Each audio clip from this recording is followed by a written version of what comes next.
ব্যাঙ্গালোর আসার পর সারাদিন প্রায় একটু শুয়ে বসেই কাটছিল। তো আজকে সন্ধ্যাবেলায় ভাবলাম যে এখানকার ডি-মার্টে যাব। ডি-মার্ট সাউথের একটা বিখ্যাত শপিং মল, যেখানে গ্রসারি থেকে শুরু করে জামা কাপড় সবকিছুই পাওয়া যায়। আমাদের হোটেল থেকে ডি-মার্টটা প্রায় 2 কিলোমিটারের মতো দূরে ছিল। তো আমাদের 50 টাকার মতো অটো ভাড়া পড়েছে। তো ডি-মার্টে এসে তো আমি পুরোই অবাক। এইখানে দেখছি পুরো ভিড় লেগে গিয়েছে। তো ভাবছিলাম এত ভিড় একটা শপিং মলে। ভিতরে যেয়ে দেখি আজকে প্রত্যেকটা প্রোডাক্টের উপর প্রায় অফারই চলছে। তার মধ্যে আজকে সানডে ছিল আর মাসের প্রায় শেষের দিকে ছিল। তো দেখা যাচ্ছে প্রত্যেকেই বাড়ির জন্য প্রচুর পরিমাণে গ্রসারি কিনছিল।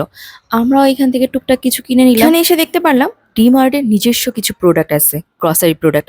তো ডি-মার্টের কিছু প্রোডাক্ট নিয়েছি, তার সাথে টক দই, পনির, আরও টুকটাক কয়েকটা জিনিস নিয়েছি। কিন্তু হ্যাঁ, এখানে আমরা কোনো ভেজিটেবল দেখতে পাইনি। এখানকার ওয়াটার বোতলগুলো আমার খুব ভালো লেগেছে। প্রাইস অনুযায়ী বোতলগুলো অনেক সুন্দর ছিল। এগুলাই আমরা বিভিন্ন অ্যাপসে দেখি অনেক হাই প্রাইসে বিক্রি হয়। তো কয়েকটা ওয়াটার বোতল নিয়ে নিয়েছি।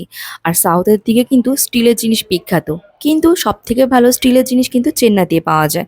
তো টুকটাক কিছু স্টিলের জিনিসও দেখলাম, আর সাথে হলো চাল নিয়ে নিলাম বাড়ির জন্য। এই ছিল আমাদের ডি-মার্টের শপিং। ব্যাঙ্গালোরে যারাই আসো না কেন, একবার কিন্তু ডি-মার্টে ঘুরে যেও। বাজেট ফ্রেন্ডলি, এখানে দেখলাম অনেক কিছুই পাওয়া যায়।